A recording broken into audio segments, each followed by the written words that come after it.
తర్వాత రాబోయేది SVK school కి చెందిన 9వ తరగతి విద్యార్థిని మాల.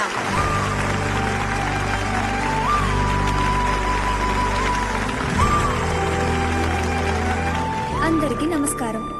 నాకు ముందు మాట్లాడిన ఎంతో మంది చెప్పారు వాళ్ళకి మంచి మార్కులు వచ్చినందువల్ల వాళ్ళ నాన్నగారు వాళ్ళు అడగగానే ఫోన్లవి కొనిచ్చారని. కానీ మా నాన్నగారిని నేను అడగాల్సిన అవసరమే లేదు. తలుచుకుంటే చాలు. మీరందరూ ఒకే ఇంట్లో ఉన్నా ఫోన్ ద్వారా విడివిడిగానే ఉంటారు. కానీ నేను మా నాన్న విడివిడిగా ఉన్నా ఫోన్ ద్వారా ఎప్పుడు కలిసే ఉంటాం. అంతెందుకు, ఇప్పుడు ఈ నిమిషం నేనెక్కడున్నాను, నేనేం చేస్తుంటాను, నేనేం మాట్లాడుతూ ఉంటానని అంతా విదేశాల్లో ఉన్న మా నాన్నగారికి తెలుసు. మా నాన్నని మీరందరూ చూడాలంటే నా కళ్ళ ద్వారా చూడాలి. ఆయనతో జీవించాలంటే నా కళల ద్వారా జీవించాలి. ధన్యవాదాలు. నాన్నకు ప్రేమతో అనే మాటల పోటీలో మొదటి బహుమతి గెలుచుకున్నది ఎస్వికే స్కూల్ విద్యార్థిని మాల. మళ్ళా చాలా బాగా మాట్లాడవమ్మా. Thank you sir. అన్ని చెప్పావు. మీ నాన్నగారి పేరేంటో, ఆయన ఎక్కడుంటారో చెప్పలేదంటమ్మా.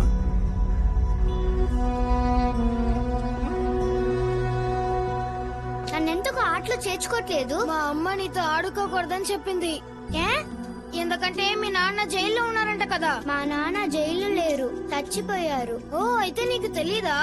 మీ నాన్న ఎవరినో చంపి జైలుకి వెళ్లారు. కావాలంటే మీ నాన్నమ్మని అడుగు. అడుగుతాను. నానమ్మా! ఏమైంది?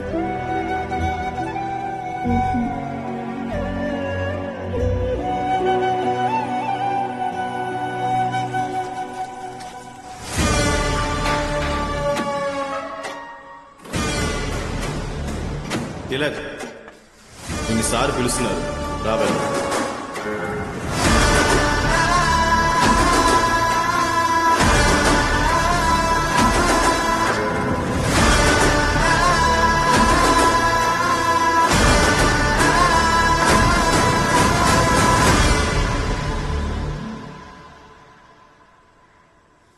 ఏమిటి తిలక్, మీ నాన్న ఒంట్లో బాలేదని పెరోల్కి అప్లై చేసుకుని 15 రోజులైంది. ఏం మాట్లాడకపోతే ఎలా? ఇవి లోపల ఉన్న వాళ్ళ పెరోల్ పిటిషన్స్. ఇది కృష్ణమూర్తిది, మనవాడి మొదటి పుట్టినరోజు కోసం. ఇది రాకెట్ రాకీది, వాళ్ళ పేరెంట్స్ షష్టి పూర్తికి వెళ్లడం కోసం. ఇది కుమార్ది, దాంపత్యం కోసం 45 రోజులు పెరోల్ పిటిషన్. ఇలా లోపల ఉన్న ప్రతి ఒక్కడికి బయటికి వెళ్ళడానికి 1,00,000 కారణాలున్నాయి. కానీ నిజం చెప్పాలంటే వాళ్ళని పంపడానికి నాకే భయం వేస్తోంది. మీ అమ్మ పెరోల్ పిటిషన్ పెట్టుకుని తెగ తిరిగింది. ముందు వెళ్తానన్నావు, ఇప్పుడు వెళ్ళనంటున్నావంట. సార్, ఈయనకి ఈయన కూతురుని తలుచుకునే భయం. ఈయనంటే నచ్చని కూతురి ముఖం ఎలా చూడాలని ఆలోచిస్తున్నారు సార్. సార్, ఎందుకు సార్? ఇలా చూడు, జైలుకు వచ్చిన ఇన్ని సంవత్సరాల్లో ఒక్కసారి కూడా నీ కూతుర్ని చూడాలనిపించలేదా? మీ నాన్నని చూసే వంకతో వెళ్ళి నీ కూతుర్ని చూసిరా. వెళ్ళరా తిలక్, నా మాట విను.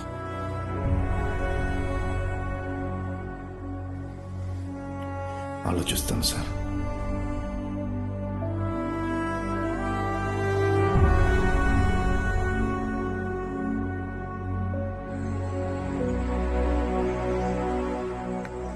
ఏమి రాస్తున్నాడు? ప్రాణం. ప్రాణం. ఈరోజు ప్రాణం మీద క్లాసా? ఈ జైల్లో ఉన్న 1200 మంది ఖైదీల్లో మన 250 మంది చాలా స్పెషల్. ఎందుకంటే మనం ఒక ప్రాణాన్ని తీసి లోపలికి వచ్చాం.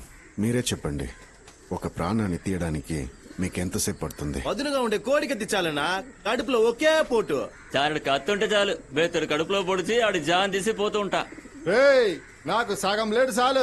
గొంతున్నారని కోసారనుకో, కుక్కానికి ఎలా తీసుకుని కోళ్ళ గిలగిలా కొట్టుకొని చేస్తాడు. చాలు చాలు. ఇక్కడ ఉన్న మిగతా ఖైదీలందరూ బయటికి వెళ్ళాక వాళ్ళు తలుచుకుంటే వాళ్ళు దొంగలించిన డబ్బునో బంగారాన్నో తిరిగి ఇచ్చేయగలరు. కానీ మనం తీసేసి వచ్చింది ఒక ప్రాణాన్ని. ఆ దేవుడే తలుచుకున్నా తిరిగి ఇవ్వలేడు. విచారణ అనే పేరుతో ఒకరిని కొట్టి చంపేశారు. నేను హత్య చేయలేదు సార్. వెళ్ళు వెళ్ళు, ఈ స్టేషన్ దరిదాపుల్లో కూడా రాకూడదు. పోలీస్ అని తెలియగానే వద్దనే చెప్పామమ్మా. ఏం చేయమంటావు? అబ్బాయి ఇష్టపడ్డాడు. ఇప్పుడు ఈ హత్యా నేరం ఒకటే. నేను హత్య చేయలేదు అంకుల్. అయ్యయ్యో, నా ఉద్దేశం అది కాదమ్మా. నీ డిపార్ట్మెంటే నువ్వు హత్య చేశావని నీ యూనిఫామ్ తీసి నిన్నింట్లో కూర్చోబెట్టింది కదా? మా రిలేటివ్స్ అడిగే ప్రశ్నలకి మేము సమాధానం చెప్పలేకపోతున్నాం. తప్పుగా అనుకోకండి, ఈ ప్రపోజల్ మా కుటుంబానికి సెట్ అవ్వదు. వెళ్దామా? వదిన గారు అమ్మా ఒక నిమిషం నందిని అది నేను జీవితంలో నమ్మిన మొదటి మగాడు నువ్వే అనుకున్నాను కానీ నువ్వే లాస్ట్ గెట్ అవుట్. నేను చెప్పేది కొంచెం బయలుదేరు. నువ్వు రా వెళ్దాం. వదిన గారు ఒక్క నిమిషం.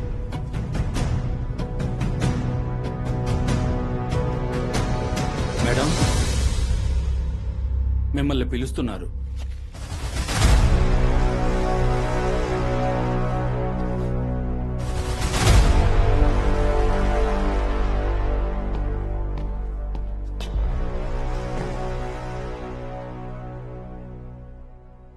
అడగండి.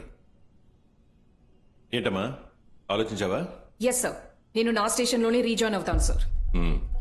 అదే స్టేషన్ కావాలని అడుగుతావు.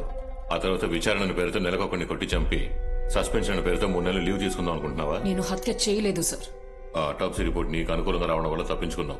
లేదంటే జీవితాంతం ఇలా యూనిఫామ్ లేకుండా ఉండాల్సిందే. Miss Nandini, if this happens again, there won't be any enquiries anymore. Sir నేను పెరోల్లో వెళ్తాను సార్.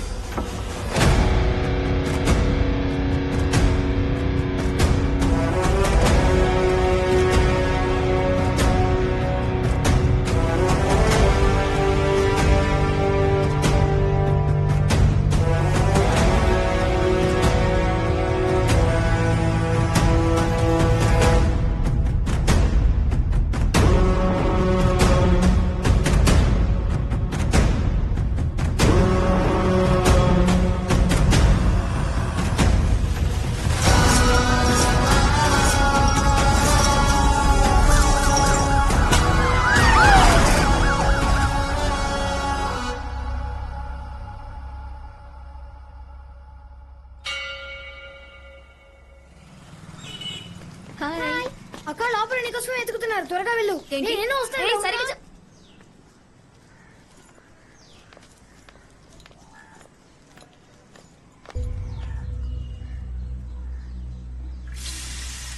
నా కొడుకు చిన్న చిన్న ముక్కలుగా ఉంటేనే ఇష్టపడతాడు.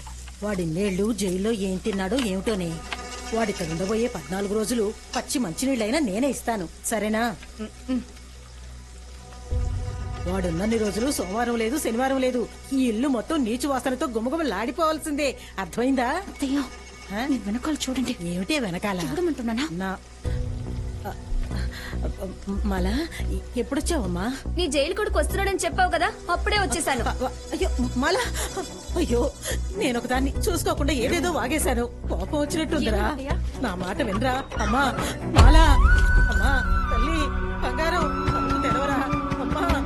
మాలా, అమ్మా అమ్మా మాలా. అమ్మా ఏమైందమ్మా?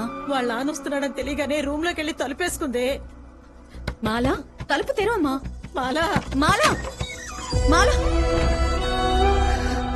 మాలా బ్యాగ్ సర్దుకుని ఎక్కడికి బయలుదేరావు? ఎక్కడికి వెళ్తున్నావురా బంగారం? చెప్పు తల్లి. మాలా తల్లి, మాలా. మాలా ఏమైంది నీకు? ఏంటమ్మా? ఏమండి అడగండి. మాలా ఇప్పుడు ఎందుకు ఫోటోలన్నీ తీసేస్తున్నావు? నేను ఆ మనిషిని చూడక్కర్లేదు, ఆ మనిషి నన్ను చూడక్కర్లేదు.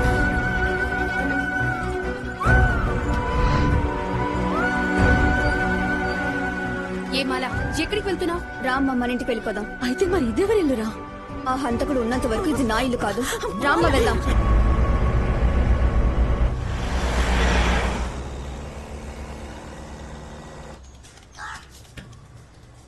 లేదు ఇంకా రాలేదు.